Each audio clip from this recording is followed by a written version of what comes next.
আমি আপনাদের সামনে সূরা মুহাম্মদ আয়াত নম্বর 38 তেলাওয়াত করেছি।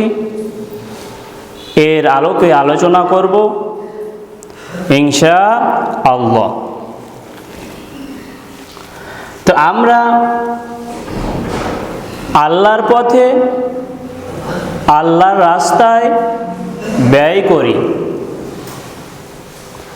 যদি না করি তাহলে আমাদের অবস্থানটা কি হবে, এই বিষয়গুলো আল্লাহ রব্বুল আলামিন এই আয়াতে আলোচনা করেছেন।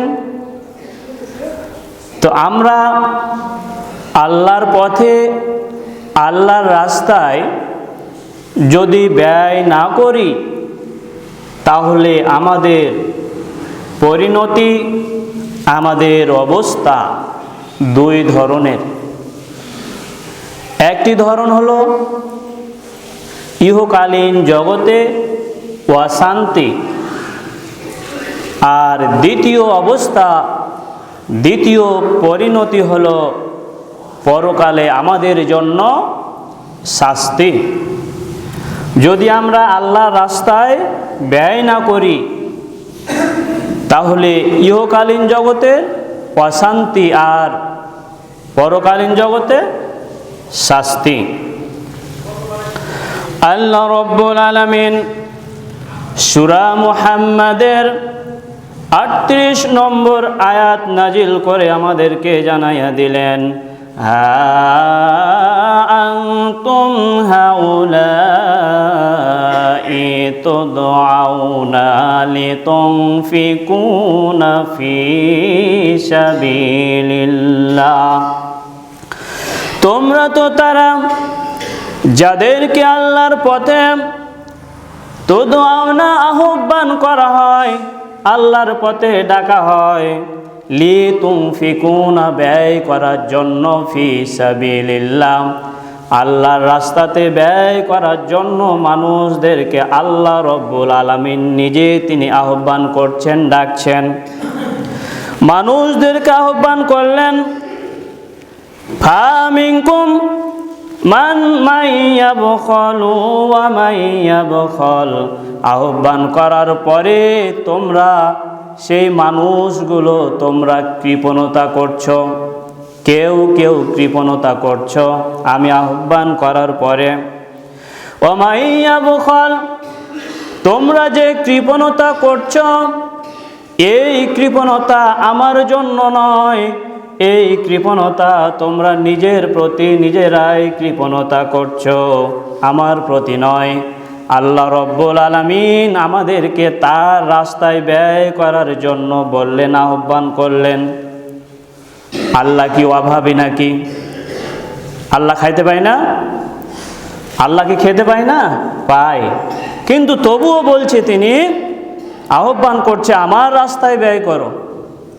কিন্তু আল্লাহ রব্বুল আলামিন বলছেন, আল্লাহুল গনিয়্যু ওয়া আনতুমুল ফুকারা।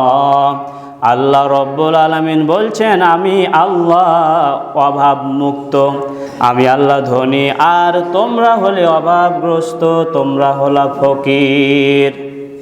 আল্লাহ রব্বুল আলামিন অভাবগ্রস্ত নয়, তবুও তিনি মানুষদেরকে বলছেন আমার রাস্তায় ব্যয় করো। তাহলে আল্লাহর রাস্তা কোনটা, এইটা দেখে আমাদেরকে ব্যয় করতে হবে। ওয়া ইন তাতাওয়াল্লাউ ইয়াস্তাবদিল কওমান গায়রাকুম।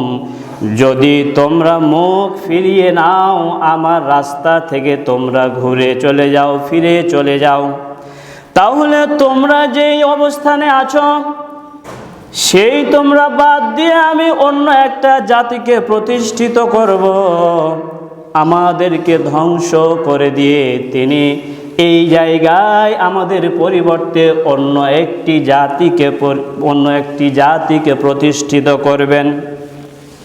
আমরা যদি আল্লাহর রাস্তা ব্যয় করা থেকে মুখ ফিরিয়ে নিই তাহলে আমাদেরকে ধ্বংস করে অন্য জাতিতে প্রতিষ্ঠিত করবেন।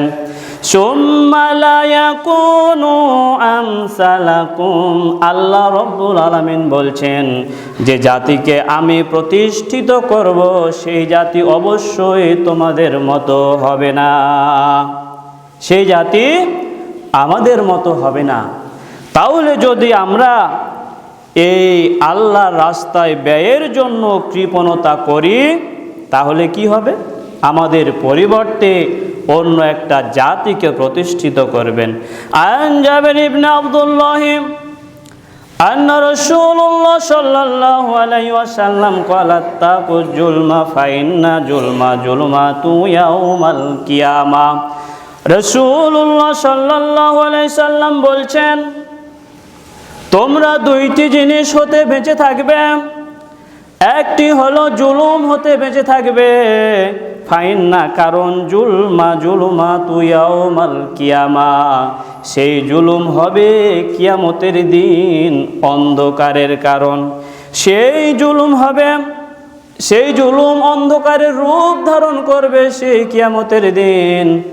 এই একটা জিনিস হতে বেঁচে থাকতে বললেন রাসূলুল্লাহ সাল্লাল্লাহু আলাইহি ওয়াসাল্লাম। আর দ্বিতীয় নাম্বার হলো ওয়াত্তাকুস সুহা, তোমরা কৃপণতা থেকে বেঁচে থাকবে। ফাইন্নাস সুহা আহলাকা মান কানা ক্বাবলাকুম, তোমরা কৃপণতা থেকে বেঁচে থাকবে এজন্য যে পূর্ববর্তী মানুষদেরকে কৃপণতার কারণে তাদেরকে আমি ধ্বংস করে দিয়েছি, তাদেরকে ধ্বংস করে দেওয়া হয়েছে। এই কৃপণতার কারণে রাসূল সাল্লাল্লাহু আলাইহি সাল্লাম বলছেন পূর্ববর্তী মানুষদেরকে, পূর্ববর্তী জাতিদেরকে কি করা হয়েছে? ধ্বংস করে দেওয়া হয়েছে। তাহলে আমাদেরকে এই কৃপণতা থেকে বেঁচে থাকতে হবে। শুধু তাই না, ইহকালীন জগতে আমাদের কিভাবে অশান্তি নেমে আসে। আন আবি হুরায়রা রাদিয়াল্লাহু তাআলা আনহু আন্না নবী রাসূলুল্লাহ সাল্লাল্লাহু আলাইহি ওয়াসাল্লাম ক্বালা মান মিন ইয়াউমা ইউসবিহুল ইবাদ ফি ইল্লা মালাকানি ইয়ানজিলান। হযরত আবু হুরায়রা রাদিয়াল্লাহু তাআলা আনহু হতে বর্ণিত, তিনি বলেন রাসূলুল্লাহ সাল্লাল্লাহু আলাইহি ওয়াসাল্লাম বলছেন, প্রতিদিন প্রত্যুষে যখন আল্লাহর বান্দারা ঘুম থেকে উঠে সকালবেলা, প্রত্যুষে যখন বান্দারা ঘুম থেকে উঠে, ইল্লা মালাকান, দুইজন ফেরেশতা, ইয়ানজিলানি, নাজিল করা হয় আসমান থেকে দুইজন ফেরেশতা আল্লাহ রব্বুল আলামিন পাঠিয়ে দেন। তারা যখন দুনিয়াতে আসে, ফায়াকুলু আহাদুহুমা, তারা দুইজনের একজন বলতে থাকে, হে আল্লাহ, আল্লাহুম্মা আতা মুনফিকান খলফা। একজন ফেরেশতা বলতে থাকে, হে আল্লাহ, যে দান করে তুমি দাতাকে পুরস্কৃত করো, যে দান করবে তাকে তুমি পুরস্কৃত করো, তাকে তুমি বাড়িয়ে দাও। ওয়ায়াকুলুল আখরা, আর অপর ফেরেশতা, অন্য ফেরেশতা বলতে থাকে, ইল্লাল আখরু আল্লাহুম্মা আতি মুমসিকান তালাফা। অপর ফেরেশতা বলতে থাকে, আল্লাহ যে তোমার রাস্তাতে দান করে না, তোমার রাস্তা দান থেকে বিরত রইল, মুখ ফিরিয়ে থাকলো, তুমি তাকে ধ্বংস করে দাও। যে কৃপণতা করলো তুমি তাকে ধ্বংস করে দাও। দুইজন ফেরেশতা একজন বান্দার কাছে সকালবেলা আসবে, যখন ঘুম থেকে উঠে একজন ফেরেশতা দোয়া করবে যে হে আল্লাহ, তুমি দাতাকে পুরস্কৃত করো, যে দান করে দানশীলকে তুমি উত্তম বিনিময় দান করো। আর যে কৃপণতা করবে, আল্লাহর রাস্তায় ব্যয় করবে না, আল্লাহর রাস্তায় খরচ করবে না, তুমি তাকে ধ্বংস করে দাও। বুখারী শরীফ 1442 নম্বর হাদিস।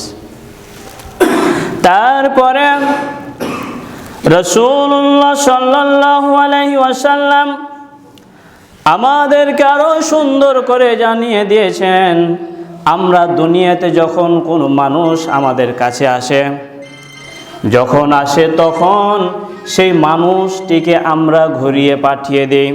দুনিয়ার কোনো প্রতিষ্ঠানের জন্য যদি আসে তখন আমরা ঘুরিয়ে পাঠিয়ে দিই।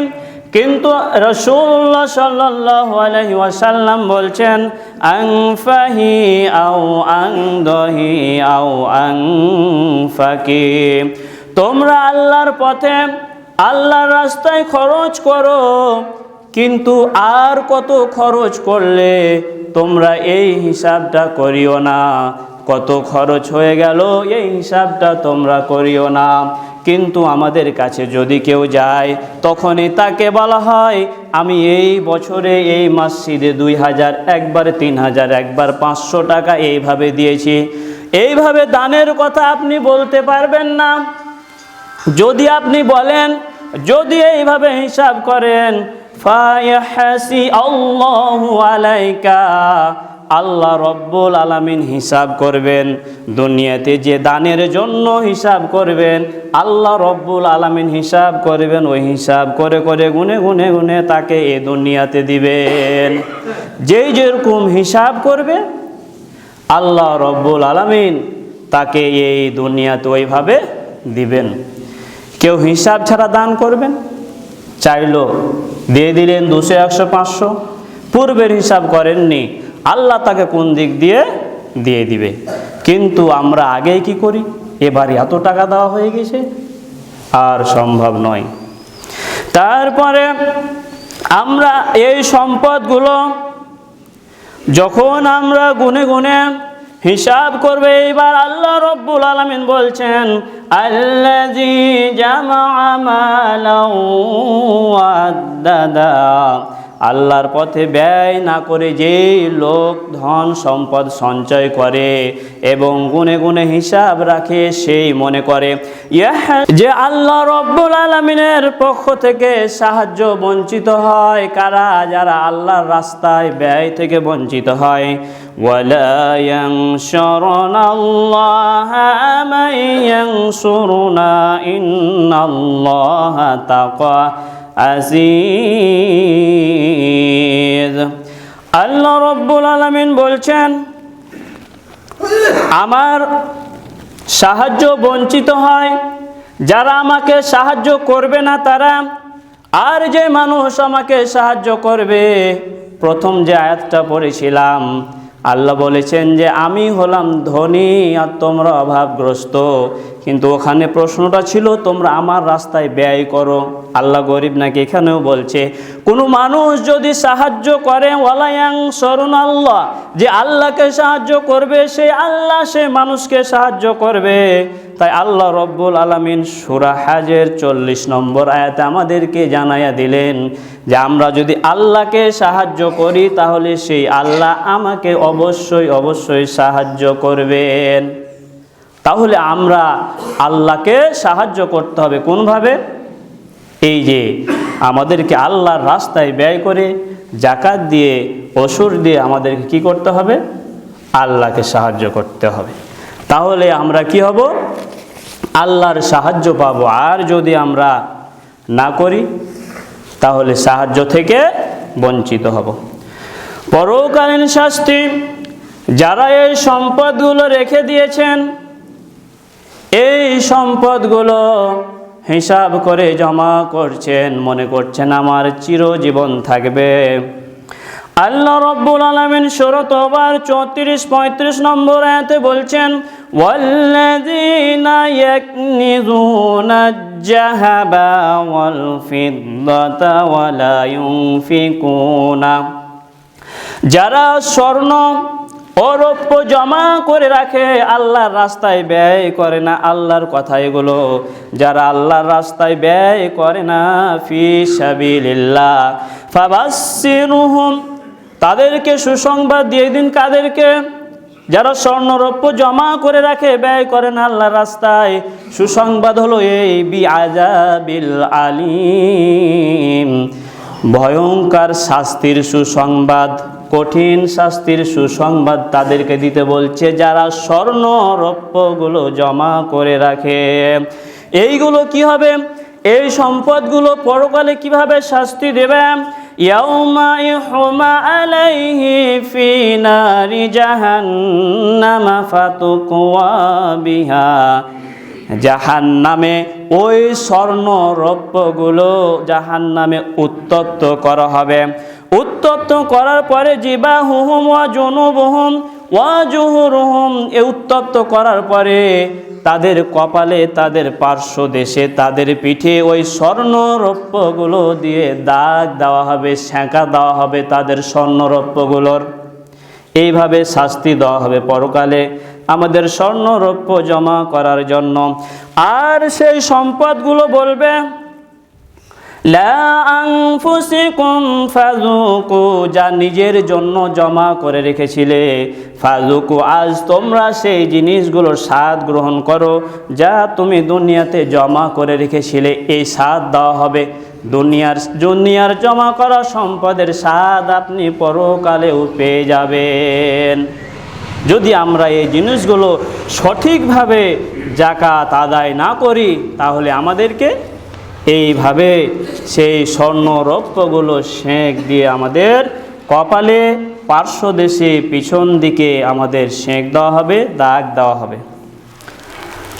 আর যারা আমরা ধন সম্পদগুলো জমা করি, এই বিষয়ে রাসূলুল্লাহ সাল্লাল্লাহু আলাইহি ওয়াসাল্লাম বলছেন, ফাইন আনহু ক্বালা ক্বালা রাসূলুল্লাহ সাল্লাল্লাহু আলাইহি সাল্লাম, আল্লাহুম্মা, যাকে আল্লাহ সম্পদ দিয়েছেন, ফালাম, অতঃপর ইউআদ্দিস যাকাত, যাকাত আদায় করেনি। আল্লাহ সম্পদ দিল কিন্তু যাকাত আদায় করলো না, যাকাত আদায় করলো না, ওই সম্পদ আল্লাহ ওই যাকাত দেয়নি। ওই লোক যখন মারা যাবে, মারা যাওয়ার পরে ওই সম্পদগুলো তার কাছে বিষধর সাপ হয়ে আসবে। যেই সাপের কপালে 2টি কালো দাগ থাকবে, এই সাপকে তার গলায় বেড়ি দিয়ে পরিয়ে দেওয়া হবে, পরিয়ে দিয়ে তাদের 2 চোয়ালে ছোবল মারতে থাকবে। দুনিয়ার সম্পদগুলোকে সাপ বানানো হবে এইভাবে, অনেক বিষধর সাপ। এই সাপগুলো ছোবল মারতে থাকবে যতদিন পর্যন্ত মানুষের হিসাব না হবে। আর ওই সাপগুলো বলবে, আমি হলাম তো তোমাদের দুনিয়ার জমাকৃত সম্পদ। সাপে সেদিন বলবে মানুষকে যে এই জমা করে রেখেছিলে, তাই আজ আমরা তোমাদের সম্পদগুলো সাপ হয়ে ছোবল দিচ্ছি। আর একটি হাদিস বলবো, কিয়ামতের দিন যাদের উপর দুনিয়াতে গরু এবং উটের যাকাত ফরজ হয়েছিল কিন্তু যাকাত আদায় করেনি, যারা জমা করে রেখেছে, কিন্তু রাসূলুল্লাহ সাল্লাল্লাহু আলাইহি ওয়াসাল্লাম বলছেন, হাকাজা হাকাজা হাকাজা, এই ব্যক্তি বাদে যে সম্পদ জমা করেছে আর এই পরিমাণ যে দিয়েছে সেই বাদে। ডানে বামে এবং সামনে তিনি ইশারা করে বললেন আর বলছেন, ওয়াল্লাযী নাফসি বিয়াদিহি, সেই সত্তার শপথ যার হাতে আমার প্রাণ, সেই সত্তার শপথ বলে তিনি বলছেন যে উটের ওপর যাকাত ফরজ হয়েছিল এবং গরুর ওপর যাকাত ফরজ হয়েছিল কিন্তু সে যাকাত আদায় করেনি। কিয়ামতের দিন সেই উট এবং সেই গরু ওইভাবে তৈরি করা হবে, দুনিয়াতে যেভাবে ছিল তার থেকেও মোটা তাজা করে তৈরি করা হবে। ওই উট এবং গরুগুলো ওই যাকাত আদায় করেনি ওই ব্যক্তিকে পা দিয়ে পিষবে এবং শিং দিয়ে গুঁতো মারবে। এইভাবে তার আযাব হবে। কেউ যদি গরু এবং উটের যাকাত আদায় না করে, ওই গরুগুলো তার এভাবে শাস্তি দিতে দিতে যতটি গরু আছে সবগুলোই শাস্তি দেওয়া যখন শেষ হয়ে যাবে, আবার প্রথম থেকে শুরু করবে শাস্তি দেওয়া। আমরা পরের মাল ভক্ষণ করতে পারবো না। যাকাত আমাদের সম্পদ নয়, ওসর আমাদের সম্পদ নয়। যদি এগুলো আমরা নিজের মনে করে খাই, তাহলে আমাদের ইহকালীন অশান্তি, পরকালীন শাস্তির কথা আমরা বুঝলাম। আল্লাহ রব্বুল আলামিন যেন আমাদেরকে এই সব আমলগুলো করার, সঠিকভাবে আমলগুলো করার তৌফিক দান করে। সকলে বলি আল্লাহুম্মা আমিন। আমরা দেখব আমাদের পরিবারে কার ওপর কোন যাকাত ফরজ হয়ে আছে, সেই জিনিসটি আগে আমরা বের করব। যদি না করি তাহলে তো শাস্তির শেষ নাই। আল্লাহ রব্বুল আলামিন যেন আমাদেরকে আমাদের যাকাতগুলো খুঁজে খুঁজে বের করে আমরা যারা যাকাতের হকদার তাদেরকে যেন দিতে পারি। এই বলে আমি আমার সংক্ষিপ্ত আলোচনা শেষ করছি। ওয়া মা আলাইনা ইল্লাল বালাগ। আউযু বিল্লাহি মিনাশ শাইতানির